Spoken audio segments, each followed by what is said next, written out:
Okay. What you set up here. All right. I don't need that? Yeah, you need that. That's for the tape recording. This is for the audience. Okay, go ahead. Okay, well, it was very kind, pardon me, for Brian to invite me over to your conference, or his conference and his committee's conference. I was here last year, but this year I thought I'd better come over because my conscience is pricking me, and I've had to work as an individual on the UFO phenomena.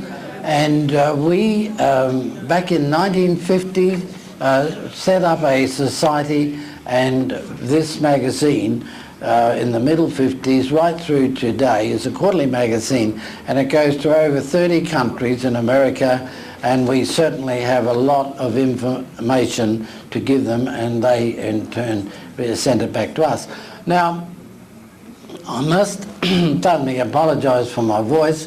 The reason why I flew over this morning and I'm flying back this evening is because we've had a fantastic UFO incident in South Australia, and it all is very, very similar to the Valentich effect, which took place on the 21st of October 78 over Bass Strait. This pilot was flying his plane over Adelaide. He had a German lady tourist on board, and all of a sudden these craft came towards him, and there were 5 of them, and they went straight for him. They had a black front and about the size of a small car, and a big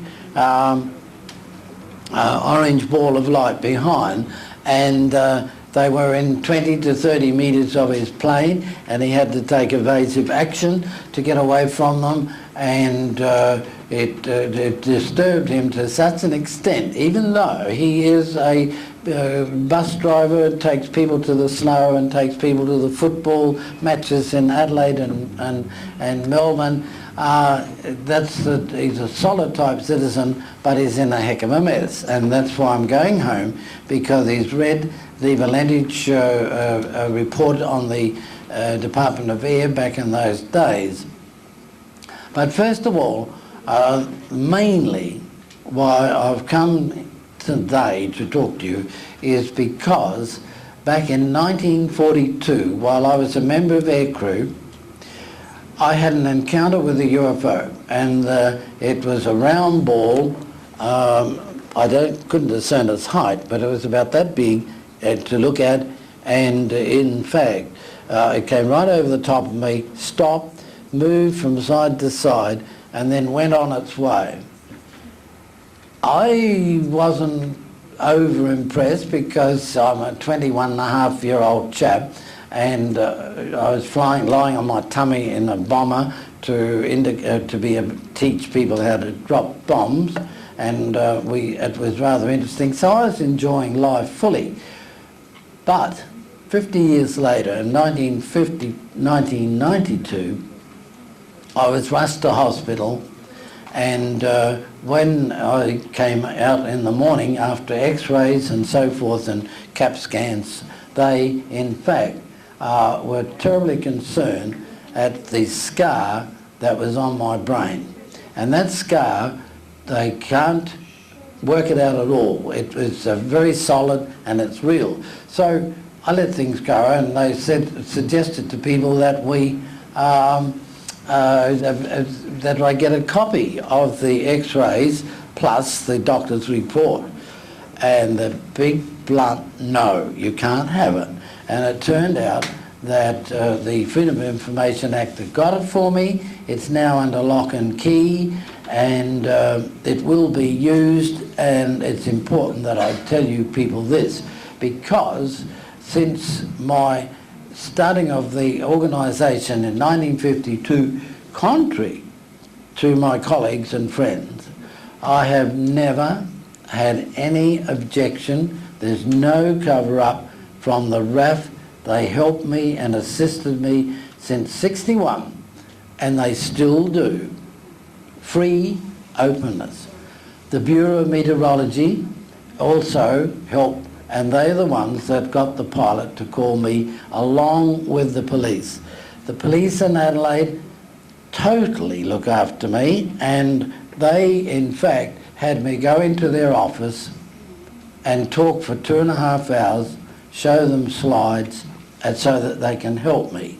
And again with the Air Force, and I've spoken at length with the Wing Commander Llewellyn and Canberra, and I can assure you the only cover-up that I have experienced with the UFO thing is us. And it happened in this respect that in 1938, Orwell said in New York that we've been invaded by Martians, and people went berserk. They drove their cars and everything. But in South Australia, they're equally as dumb, because we had to get the Premier to leave his office, go down to Glenelg and wave his arms and push the waves back because somebody had a moral attitude as to Adelaide. And so that's the limit of, and the closed minds and the stupidity of we people, and I love we people, but of what added to the UFOs. The sightings are terrific, and I'll give a couple of them to you here in a moment. But let me firstly say that in 1968, a man came to Adelaide. He absolutely confounded the fraud squad. They won't have anything to do with him.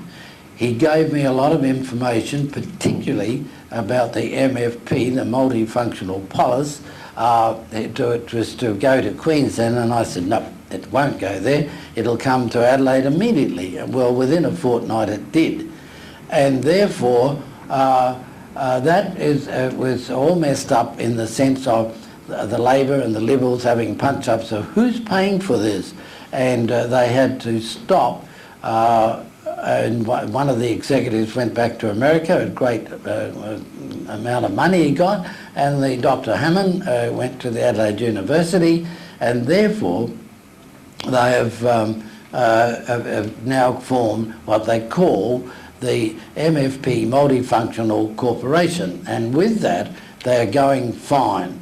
And we had sightings there in 1980, an abduction and so forth in this very area just west of Adelaide, which is the supposed to be the multifunctional polis. And again in 1975 a craft landed, and the people that had saw it rang the media and rang the Air Force, and the Air Force were a bit slow. They sent out helicopters a bit late, and so the thing went away.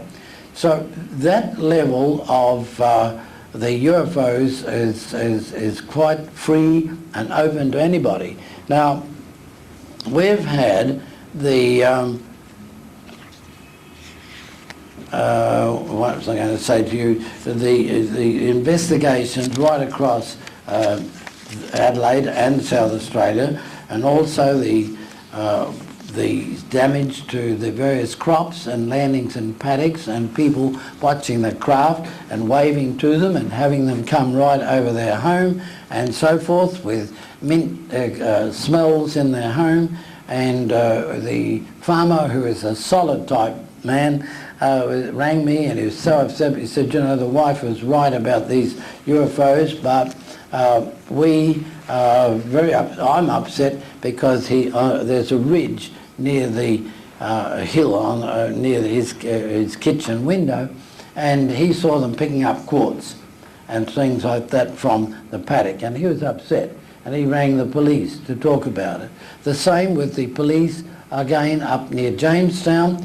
The chappie is out on his tractor and a drilling instrument with his son-in-law, and this red ball of light came towards him, and as it came towards him, the son-in-law wasn't too happy, so he took it out of the paddock, and the father, Bronte Lloyd, drove the diesel tractor home. And while he was there, the dogs were going mad, and he just went around to see what was going on, and there was this oval object with the lights in it, and it was quite disturbing. So he rang his wife, who was in Jamestown, to come home, and she didn't. She said, no, you're too upset, and what's going on? He tried to get torches, and he had a whole lot of them in the hall in the of his house, and they were flat batteried, and he couldn't do anything about it. But he rang the police, and the police came out, and they took photographs of the markings on the ground and the whole lot. I've got all these evidence at home, and that's it. Now, from my point of view, as things are going on now with the UFOs, and this planet is in such a mess, and we're putting it there, we're allowing it to happen, it's sad. And as you can see, that's unfolding. In the Philippines, the people spoke and got things a little bit in order, and again in Indonesia, people are speaking, again in Cambodia, and the same with our own people. We're talking now and demanding, and it's our right to ask about the UFO phenomena. And it is unfolding, and there's full cooperation with the scientists and NASA and so forth. And just recently they were quite concerned about the few incidents that have happened on our own planet. The Hubble scope is bringing out information that we thought about and didn't do much about it, but it's come to fruition, and now we're doing something.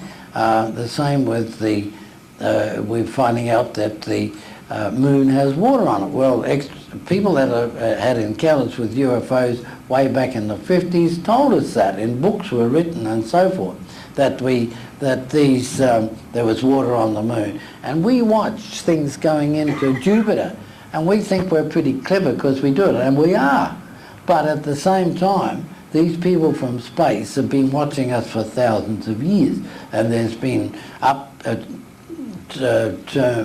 things happening, and they've had to bypass us for a while, but now we're going out into space, and our science is just so fantastic that we're going out there and we're measuring much more in space and what's going on. So we are relative to the whole space concept, but we just have a bit of a light attitude, and that's we shouldn't, because we've got a beautiful sun and we've got a whole row of planetary systems, and we are unique. Now, it's our unique planet which is of interest to the people from space, and we're not doing too good to it. We're abusing it and so forth, and that's why they're coming back at the moment, because the storm and tempests and floods and so forth are really messing us up, and we're abusing the planet. In fact, we're sort of committing suicide. Now, I don't want to talk negative, but this is true, and it has been suggested to us that the planet won't last in its beauty of animals and so forth. They're all becoming extinct, and we are becoming extinct, and we haven't learnt anything. We know we have our religions, and I'm not knocking the churches as we know them daily or every Sunday, but they're the biggest damnation on this planet. They're killing one another, and if you're so-and-so and you're something else, let's have a shoot-up. And they've done it in Northern Ireland, in the Middle East, and all that. And we are still killing one another. So if you've been looking at this planet all this time, what the hell? I mean, you're going to come down and show some, and try and influence us to do the right thing. And I hope that that'll take place. But also, I have collected, and I don't know why, but what happened to me in 1942 is very important. Now, I've had a good job. I've got a 51-year-old son. I've had a good business life. I've had a good life. And I still don't understand, from the first lecture I gave way back in the 50s, it's all logged. If it's the Women's Fellowship or the Science Department or the Police Department or whatever, all those are logged. I've also logged 100 1,700 sightings. Now those sightings are logged by date. And if you say to me, oh look, I had this sighting back in 1973, can you tell me about it? I think it was down at such and such a country town. I can assure you that I can look it up. And if it's not there, I'll say, well, what's your name? And if they say it's Colin Norris or whoever, I can look it up and we'll find that sighting. That is on the computer, and that is 1,700 sightings. Now my colleagues here, they're great people and so forth, but they'll show us sightings and markings and all that. But I can assure you that the sightings that, and the pictures and the movie and the voice, I have transferred from my reel-to-reels back in the 50s and all that, right up until last year. Everything has been transferred to 2-hour cassettes. And the reason why I've done it, just to keep them for our club on principle, because the state government, South Australian state government, through the Mortlock Library, are taking everything that I have, and they'll be stored away like Aboriginal artefacts. So they're not going to be burnt or thrown out when I die. They're going to be kept, and this is very important. It makes me feel good that my life's work hasn't been wasted. And so our club in Adelaide is swollen fully. It's full. We have 80 to 100 people at our meetings, and it's increasing all the time. And our magazine, as I told you, it goes to the world. And these words have always been on it. There's no jewellery, no wishing quartz or crystals or crosses or anything. It's purely a technical book in the facts as they have happened. And I can tell you that in 1952, the history starts of our club just to correlate, tabulate and disseminate. And we've collected all this information, and the first interstate national convention that I went to on a bull dust road across to Perth was in 1961. If I talk freely and openly to you, it's because everything is factual, it's recorded, and it's there. And now there's people wanting to do documentaries, they want to write a book, but this thing has been going out every 3 months for over 30 years, so you can't give much more guts than that. It's there, it's stories and the whole lot. And it's just a terrific thing that we have this cooperation. And the beauty is that I feel, well, flattered that the Air Force and that have done it. The cover-up should never be used, those words like that. It's our fault, because we panic and people say, oh mate, if I saw one in the car, I'd do the right thing. We've had 3 or 4 cars tip over because guys have been followed by UFOs, and they're just watching them and they're swooping at them and they tip their cars over, which is a pity. Now we've also had the humanoids landing, and this one was, it had a vapour coming from the body of the chap, and this was a resident of Waikerie, and the time was 11 p.m, and the duration was 30 minutes, and it was a dome-shaped object, and we got our recordings all in class 1, 2 and 3. Class 1 is lights in the sky, which that's fair enough, but class 2 is broken trees and markings and damage to houses and so forth, and class 2 and class 3 is the humanoids. And I picked out of all of those, I got my computer bloke to look at the better ones. Now he said, oh, how many do you want? And I said, well, not too many, because I didn't want to waste too much time.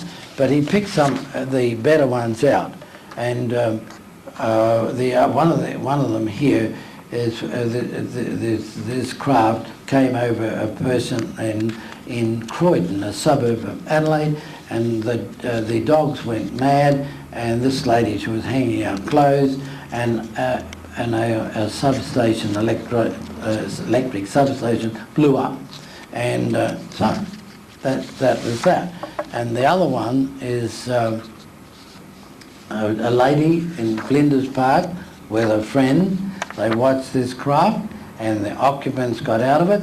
They were about 5'5" or something like that in height, and they observed the humanoid from bending underneath the craft and just walking around in the perimeter of the craft.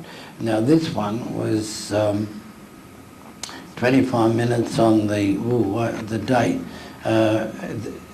It was only a few years back, and there you are. I should have a date here, and I just don't see it. But the age was 26 of the person who witnessed that, and there was one photograph taken. And now the police at Woomera are pretty terrific, and they helped and sent me, when the Freedom of Information Act was came into vogue, and they decided the description of these people that was seen, and there was a buzzing noise from it, and the humanoids walked away from the craft, then came back and returned to it, and the police were involved with it. Now the police are very good, as I said to me, and they help as much as they can, because we had an incident in Nildotty on our River Murray where the UFO for a week, these people had their dog disturbed, they were disturbed because these small people were looking in their window and so forth. And they were mad because the two guys that run the mail run from Mannum to around the Murray, because they were pinching geraniums, plants and stuff off of their wall of their garden at the backyard, because it's a dry area, and that's what they were doing. Well, they just cooked dinner and they went outside and were going to serve it when their Venetian blinds went up and down, and they went outside to see what was going on, and they were approached with people with a gadget that looked like a torch with no globe in it, and shone it onto them, and they went calm, and they were then taken on board the craft. One of the older chap felt cold, and he asked could he go back, and they said yes, you can go back and get a jumper, but you can't eat any food, and they were taken away, and they were taken away for 7 hours.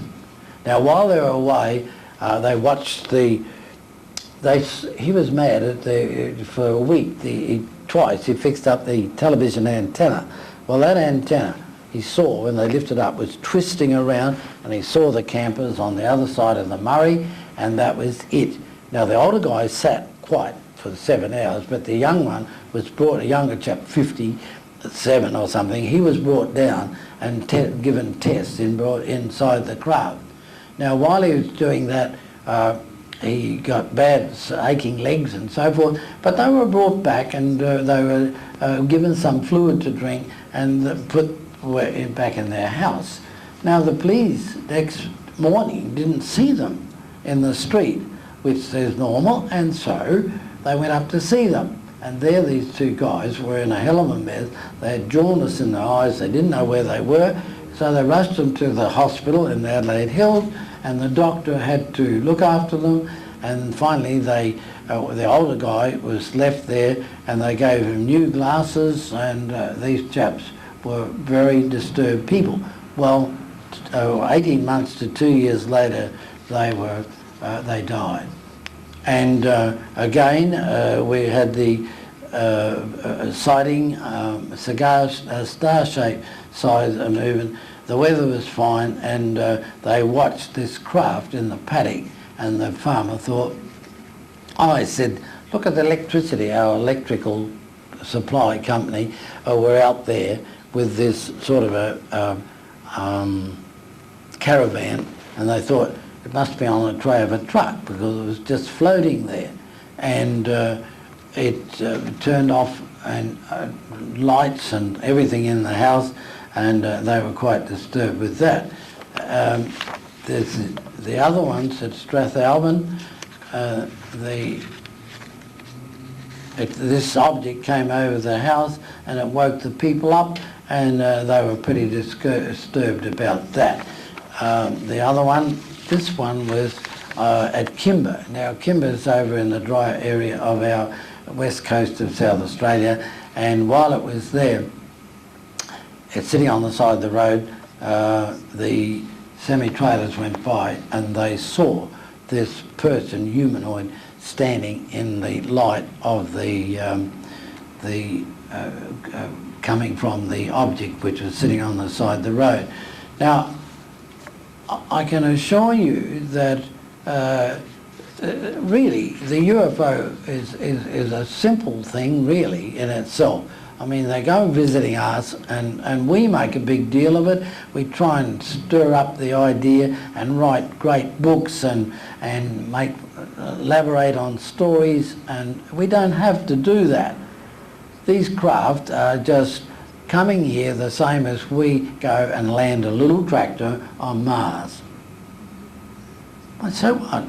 Clever. Engineering, science, great. And it landed there, and it moved around and so forth, and I'm sure if there was any Martians there, they wouldn't want to make anything more of it than the fact, oh, those peasants from over there on planet A have done this. Well, we say the same thing. I mean, these people are coming here, they're doing research, they see this planet needs help, and they're, I believe, trying to influence us to start smarten up and work for the good of humanity. Because people have said to me, look, you're sort of talking against we humans. Well, I am. Because we have not learned, just say pick on Christ's time. For 2,000 years we haven't, all his attitudes and things that he's supposed to say and have us do, we don't. We don't deserve this planet. We are committing suicide, and this is a concern to these people from space. And I think they want to help us the same as we want to help whales that beach themselves. Why bother? They're only whales? No, they're not. They're part of something which began with either a theory or a thought or a big bang or whatever, and we're part of that. And instead of us being fooled by our governments and politicians anyway, we've got to think for ourselves and ask that we can start to meet these people from space. And we will, because they're coming, they're landing, and they're doing very good things in the sense of not hurting us, and they may, as that other speaker said, help us, but they're a bit confused in helping us because back a few years, before 91, you couldn't give all the good things to America in science, and nor could, or Russia. You have to give it to all. Everybody's got to be equally fed, and I think that this is where they find that it was a little bit difficult for them to do. So what do? They start coming here, and we had to take Russia and America became buddies. They have all the way through. They've helped one another with their astronauts and so forth. They've helped. They joined themselves in 75. They joined the capsules in space, and everyone was nice. And then they started to talk about a program that they're going to do to Mars together. And then both of them And if in 1988, if you saw there's another Mike Farrell on the American television had a hookup with Russia about the UFOs that have been happening here and what have been happening in Russia, and they joined together, and it started really way back in Truman's day when they called it global defense, because they were fully aware in the 50s of the UFO phenomena which came over the top of Washington DC and so forth, and so they called it global defense. They started becoming buddies, and we started sending things out. Millions of dollar probes, bang, they disappeared. They were taken. They were taken by extraterrestrial craft, and we just said, oh well, that's it, you know, this huge craft disappeared. And the Russians had it happen also. But the visitations became more important and frequent, that Russia and America said, oh, we'll all be buddies and we'll get together and we'll talk nice and we'll push over all the communist regime and be buddies, which they did because they thought, and they still do, of this global defense. And they think that if they get together and they're going to shoot down these people that are coming here, well, they won't be able to do that. And so it looks as though they're going to stop now and just talk together as sensible human beings, and it'll help the planet. I mean, piggy bank old, when not Gorbachev but Khrushchev went over to America, they waved piggy banks and said, go home, commie, and all that. And he said, look, democracy's beautiful, and it is, but we allow certain things to happen and we're wrecking it. We're wrecking ourselves because of the freedom, and that's a pity. We've got to smarten up, and these people from space are walking around on this planet. And the chappie that came to Adelaide in 1968, really, you can't. You can ring the police department in Adelaide and say, hi, there's a chap here in August 1968, and he did caused a lot of trouble, and he was very interested in UFOs and so forth. Tell us about him. They won't. The whole thing's gone quiet. And that chap certainly gave information regarding the MFP, and you'll find that MFP is the actual communication instrument from our point of view to talk to people interstate, internationally, and UFOs. That's what it's all about, and it's being built strongly. And if you read Kathy's book, the captain pilot in New Zealand who wrote Harmonic 33, you'll see a grid, and the grid system around the world, and the thing that they found south of Africa in the sea, honing bars. There's one right over Adelaide, and that is why these craft are coming back and are seen over South Australia a terrific number of times during the year. And it's even since this sighting by the pilot and being upset, and he still is, and I've got to go home, and I talk to him as I'm talking to you. I have no medical attitudes to help him. I'm just saying, look at our files. And if he looks at, if he's got time, at 1,700 computer reports, oh, well, it's happened somewhere else in South Australia or interstate, and particularly the Freddie Valentich thing. Now, 21st of October, Mr. Guido Valentich will go to Cape Otway and will stand as a vigilant and think about his son. This is fact. It might sound nice to just come along, sit in chairs and hear me say this, but it's fact, and that's what we do. But we should think of it in our daily lives. Now, I'm a pretty poor Christian or whatever, but it just amazes me from my learnings that when Christ, humble, walked around and said his bit, he also said about the hypocrites, and he forgave the harlot long before the hypocrite. And this, we're not, but hypocrisy rules supreme on this planet, and we've got to stop that. We've got to just be simply decent to one another.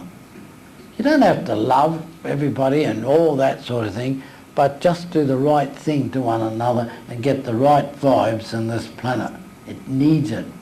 The planet is suffering because of the cruelty of ourselves. I was talking to a couple of chaps only an hour ago, and it just appalls me in Adelaide that we got all these little smart boys running around shooting dolphins.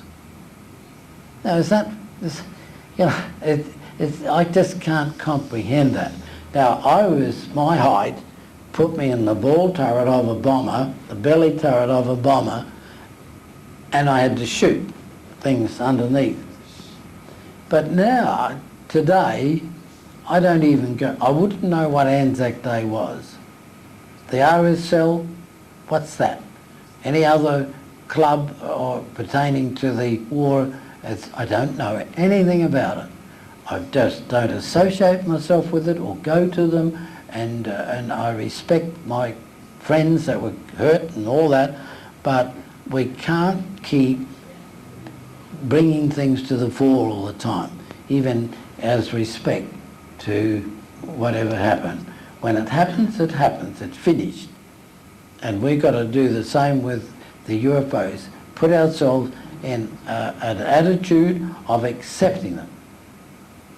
I have one chap rang me up, he's down on the Coorong, which is sort of in the, going south of South Australia, and he said, look, all I want to do, when he saw this oval object with 3 lights, he said, I had my son with me, and look mate, we want to call them down, and I'll tell you what, I'll shoot them down, because all I want to do is get the carcass and bring it up to the Adelaide Museum.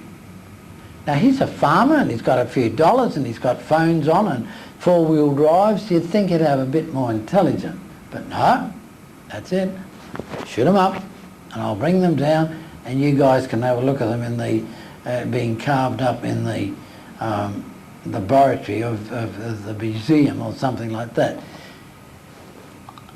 I would like you to ask me some questions, because when you speak at a society in Perth in 1961, and to 700 lectures by my secretaries have told me that you've done, that's a lot. So I'd like you, if you'd like to, I don't know how much time, what's the time in Sydney? We've got 15 minutes. Okay, how about you people asking me some rough questions and I'll try and answer. Colin, my name's Tina, I'm with UFO Research in Queensland. With regards to the Air Force, we received a letter, as probably every other group did, saying that they will cooperate with groups like ourselves. They will no longer investigate UFOs, which in effect admitted that they did investigate them and that they would cooperate. So we wrote to them and said, well, can you give us some of the sightings that you've received over the time? We'll keep giving them to us. And up until this point, we haven't received one, even though we know of people that have phoned the Air Force, and after a while they've phoned us, and we're still not getting that cooperation. Is there maybe some other channels that we should be trying to get information? Look, I had the same letter, and the cooperation's there, but they tell the callee, the citee, to ring my home. Same with the police, same with the Weather Bureau. And so the CSIRO, they rig my home. Now, they're finished with it because they didn't have monies given to them to continue on. And back in the 60s, when Wing Commander or Flight Lift Officer so-and-so was seen with Colin Norris looking at the ground, It was embarrassing because we had our space program, and we're so small in our space program to have some cranky UFO researcher, flying saucer bloke, standing alongside a wing commander or lieutenant, someone looking down like that in the media. They said, forget it. But they would. I think they think it's history. And as they say, and I agree with them totally, that the word flying saucer, UFO, or UFO in the Air Force day, and flying saucer, it's a phenomenon. Because in that original being, the fact that we're here, what are we here for? Who did it? What is it all about? That essence of the beginning. It's not the church spiritual or whatever, it's the essence of this planet. And it does things like Bill Chalker said in 54, these things come up alongside of the fighter plane and zapped off. Now that happens to farms, to bus drivers, to many, many people at sea and that. That is the phenomena which is the essence of the spirit side of this planet, which comes out and it turns into a physical as well. But we haven't got there yet. We've only had an aeroplane for 100 years. But we will understand that this spirit side is as real and as physical as the physical thing itself. But some people are a bit psychic and so on, but most people only want to see the physical, and there is other side of it. Not the God of the church, but the creator of us. Because after a few million years, when the sun fades, we all get gobbled up in a black hole anyway, so what the hell? Okay. Any more? Come on, stump me or ask me some important question, because you must accept that we have to be prepared to meet these people. Don't shoot them down. Don't run. Don't from them when they block you on the highway. And if somebody knocks on your door, which you've got to, the society's not too pleasant in some respects there, but a person with a certain personality or behaviour or a gift of something which seems a little bit off the planet, literally, then accept that. Listen to what they've got to say, because that's not our saviour, but it'll be a big help to us to get advice from these elders, people who've experienced things. Yes? Have you done any research that pilot just recently in South Australia that had that UFO following? I believe there was an article in the South Australian paper. What do you mean, at Kangaroo Island? I think it might have been. No, there's the school bus load of kids in Kangaroo Island a week ago did a video, but this bus driver, he's the one why I'm going back tonight, because he's a real square Joe, solid type man, okay? But when this all happened, instantly he thought of Valentich. He had this German lady tourist, which he was showing the lights of Adelaide. Her pictures that she took, none came out. Other people in Adelaide took pictures, none came out. An Aboriginal chap at Port Pirie, 200 k's north of Adelaide, saw these lights which were coming down. He got in his car and followed them. Stopped the car, took pictures. A couple more 20 k's or so, stopped the car and took pictures. Not one came out, nor was anything seen, so they said, on the radar at the airport. And again, the pilot's voice was very scratchy, and that when he spoke back. Now, he had to take evasive action to get away from these 5 objects that came towards him. And they came within 20 metres. And they were the size of a small car with a red blob on the back. I've got it here. I've got it, the whole story here, and you can read it. It's rather interesting. what happened to him. But yeah. So all this information goes to 4 clubs in Russia, America, France, Egypt, Italy, Spain, Brazil, Argentina, and I could go on to 30. Sweden, Switzerland, the whole lot, New Zealand, and they all take that magazine and we get stuff back. They like it because there's not one cross in there, there's not one bit of crystal or jewel, nothing. It's strictly sightings and that's it. And this thing, this man in the sand up at Marie, that is still a little bit tricky. It's not so much to do with extraterrestrial in that sense, but it's equal to the things on the Nazca Mountain, birds and bees and flies, things there, plus it's to the man that's drawn for thousands of years as you approach the coast of South America, and with other line markings and so forth, this is equally important. Okay, it might sound good for tourists, but the way they did it, it's unreal how they got that machinery out there and ploughed that thing, which is 4 kilometres long and perfect in design. So who does all these things, and what are we on this planet, and how beautiful really are we? We are. But we just got to not live in some utopia, but at least smarten up and understand this beautiful home. Love it. Don't wreck it. But no, mate, if you can make a few dollars out of coal and oil and that, go for it. If you choke your grandchildren, so what? Let's make $1 while we can. That philosophy has got to really come into place that we do the right thing to ourselves and to the planet. Okay. Yes. Everything sort of seems to be in secrecy all the time. Will they ever actually come out in the public?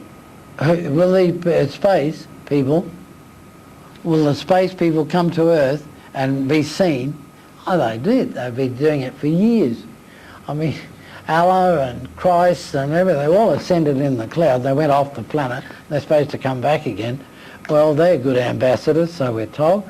And so, yes, there are people on the planet that have given instructions to certain things when it's become hot, particularly when the Russians were sending stuff to Cuba, and Kennedy sort of stopped the whole thing. Why? In 3 days? Who does it? It's not us. It's and it's not the church God, in my opinion. When you pray, that's a dead loss in that sense. And I don't mean, I'm not being rude, but let's accept the essence of being that created, because it's the fact that we're given intelligence, and that is a more upsetting thing than anything. I'd sooner just be a snail or a fish or something, but they're given a brain so that we've got to now try and work out the correct thing to do. And where everything is negative and positive and black and white and male and female, if it didn't, then the things wouldn't exist or wouldn't procreate or move on. So we are in a bit of a dilemma there. Okay. Anybody else with, yes? Those 2 people that were abducted for 7 hours, you said that 18 months, 2 years later they died. You know what they died of? No, I didn't pursue it any further. Look, my colleagues in the UFO world are furious with me because, look, mate, you don't go and pursue it. You don't do this and you don't do that. Well, I do, but not to any further extent. When those crop circles were in Adelaide, just north, 10 miles, 10 k's, north of the GPO, I had an academic who studied fungus and mushrooms. He's from the Urbray College, Land College University, he looked at that totally and said, "There's no way in hell could anybody do that in a suburban area." But he said, what can I say? And there was no difference between the soil and the terrain outside and inside. Now those guys were exactly the same. Now I had a man call me in a hell of a panic. I had to rush down to the island where they're trying to build this bridge, Hindmarsh Island, and he is a fisherman. And there at 5 o'clock in the morning, he said, "I know that's not my neighbour," spinning around with his utility, because he said they have the red light and white light, but not the blue and green. And he looked at that. Now, I went up to where this trough was and where all this took place, because when the thing took off, it went off like a plate, turned round and got smaller and smaller. But looking over here,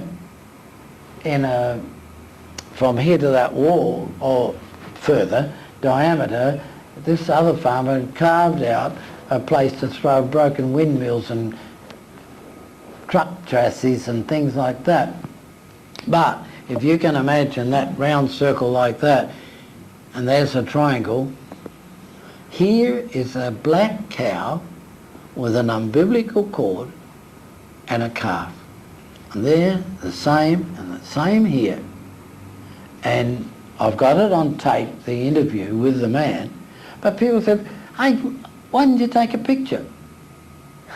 Now, I said, how could I? There's the farmer taking me up, ringing me early in the morning. I had to scream down there and then go up and say, "Hey man, that's fascinating. Let's take a picture of your 3 dead cows and your calves with a biblical cord and no blood." I couldn't do it. Okay, I failed. But that's it. So when you say about these men, I just knew and have the full story of it's a 3-hour tape, and if you want to come up, ring me up and let me play the thing to you on the phone, I'll play it to you, because when I talk to you people, what I'm saying is truth. I can qualify it with the stuff that I have at home. And out of just 1,700 recorded tapes, now put onto cassette, you can hear it. You can look at all my pictures. Those pictures that I've got home would blow your mind. There are pictures that I've got home of a rim over a freeway with the white line going there. The chap that did it is a real good ochre type Australian. He looks after the roads, and he's got one of those trucks with a cabin and a tray, and woof, it gets boom with a beam of light, and he wonders what the hell's going on. So he went for a minute or so and thought, "Oh hell, I better go back and have a look." Turned around and went back, and there was this about 4 metre diameter with about a metre ring, and it just looked like oil on water or glycerin, and that stayed there for 3 days. And I could go on with heaps and heaps of reports, but I can't stand here and tell you 4% of 1,700 sightings would take me 5 days or more. But it is on the computer, and if you wish to call us, Steve could throw it back to you on the computer. And we are on the internet. It's here, and I suppose what you should do is people, I know I've got to be taken back to the airport, but it's, if you've got a pencil, it says, all right, the computer is the same as my telephone number. The fax, I mean. And that number is 8, or 08, do you say for yourself? Start again, 08 82 72 31 31 and that number has been in the telephone directory for over 30 years. And it's there now. And it's under the word flying saucer and UFO. Now, it says here email, and I said to my grandson, 13, the other day, he said, "Papa, you're not bright with the computer." I said, "Give me a black and red ribbon and a typewriter and I'll do what you can do." It's in the sense of writing a letter. But it says the Australian International Flying Saucer Research website, HTTP, and then those 2 dots, colon, I suppose, www.ozemail.com.au dash, and then a thing like that, AU, oh, our address, us, AIUFOFSR, the Australian International UFO Flying Saucer Research. Now, if you call that, you can call it before I arrive home, but don't hold Steve up because I want him to pick me up. He will do that for you. You can have access to anything that we have, anything at any time. But I'm not being bitchy or rude or anything, but I will not mingle with other societies other than they share their information, which I do, but I want to say that the bitchiness stuffs up the true looking at the UFO phenomena. The UFO phenomena is very simple. They're there, they've come, they've gone, they're back, and now they're coming quicker because I think they really want to help us. Well, thank you anyway. Thank you. Okay. Did you... Louise Howard, and I'm going to be comparing this afternoon. And welcome back from lunch. Hope you had a good one. And sorry about this morning running a little bit over, but however, those things happen. Downstairs was the same too.